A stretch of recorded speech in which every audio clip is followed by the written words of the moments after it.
She's resting with her feet in the cool waters of the bay. Mount Tamalpais, or Mount Tam, is a state park with lots of hiking trails and amazing 360-degree views, especially if you have the energy to hike 2,500 feet up to the top. Or you may prefer to explore on a mountain bike, which was invented, by the way, by Marin resident Gary Fisher. On the other side of Mount Tam is Muir Woods, where you can stroll through a grove of 300-foot-tall redwoods. They're the only old-growth trees left in the Bay Area. Now we're coming up on Angel Island. It's that big landmass just past Tiburon. The native Californians that once lived there were the Coast Miwok. They paddled around the bay in boats made of reeds lashed together.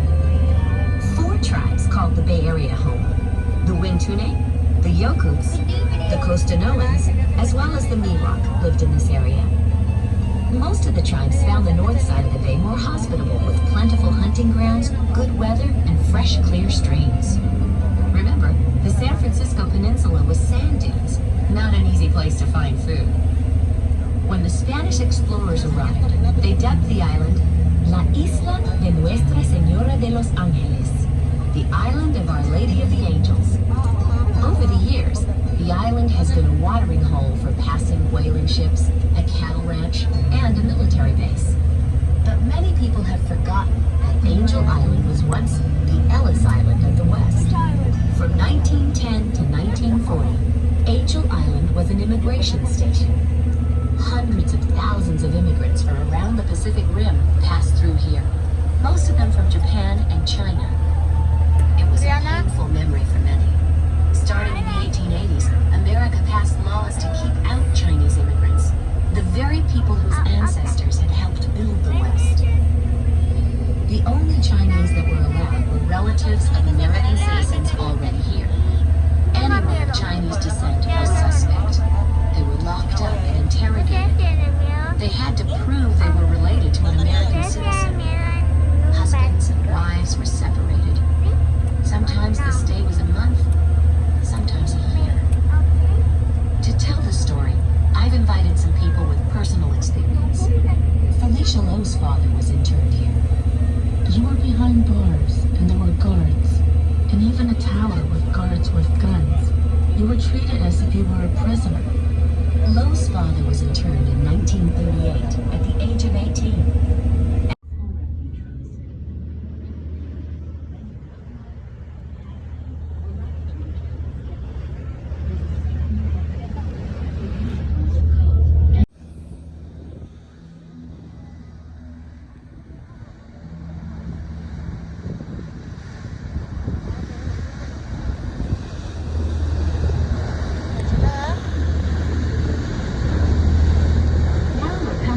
Alcatraz.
Lo recrearon. The routine was a killer. City lights. You know, every day is the same thing. If you asked me what I did last Thursday, I couldn't tell you. It's the days on me. There were a lot of guards at Alcatraz. In fact, one for every 3 inmates. Prison guard Maurice Morris Ordway worked at Alcatraz almost the entire time it was in operation. He spent some of his time in lookout towers, like the one you see near the shoreline. The only guns that were carried were the towers. No guns anywhere else. The towers were equipped with automatic weapons and 45s and gas guns. And that was it. Other days, Ordway watched the yard. Inmates who behaved were allowed to spend a few hours out there each day. Some played softball or dominoes. Others just sat around. In the so-called bleachers of the yard, people were sitting around doing nothing but talk. Or maybe there's a bunch of them walking around. You don't know what they're talking about. Plans of escape or something. That's what you're afraid. The prison's location so near the life of the city didn't help much either.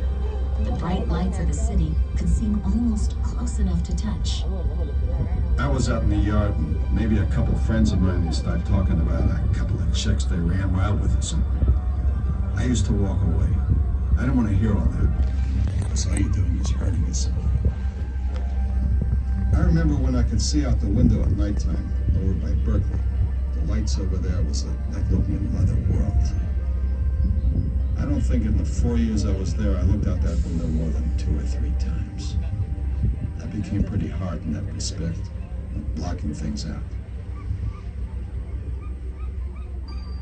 Some of the ruins you see along the shoreline were once homes for correctional officers, their wives, and their children. That's right, a generation of children grew up on Alcatraz. They took a ferry to San Francisco every morning to go to school. The same ferry that, on the way back, might be carrying new inmates. Over the years, there were 36 escape attempts, but only 3 inmates were successful. They were the Anglin brothers, who escaped in 1962 by using kitchen spoons to spread the bars of ventilators on the back of their cells. They crawled out of the vents, made it to the shoreline, and slept on the icy waters. It was a mile-and-a-half swim to the mainland. The Anglin brothers either drowned or made it to land and a new life. No one knows for sure, but they were never seen again. Ironically, dozens of hardy swimmers now cross this distance regularly in competitions such as the yearly Escape from Alcatraz swim. Now, look up at the top of the hill. See the lighthouse? That was the first one in California. The burnt-out structure next to it was the warden's house. Maurice Ordway remembers what the warden told him when he arrived at Alcatraz. We were all lined up in the middle of this beach.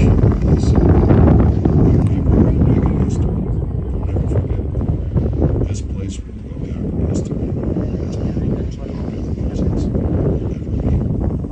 Alcatraz cost a lot to keep open, so the government closed it in 1963. Deserted, the island returned to its original inhabitants, the Alcatraces, which is Spanish for pelicans. It remained empty until 1969, when a group of Native Americans occupied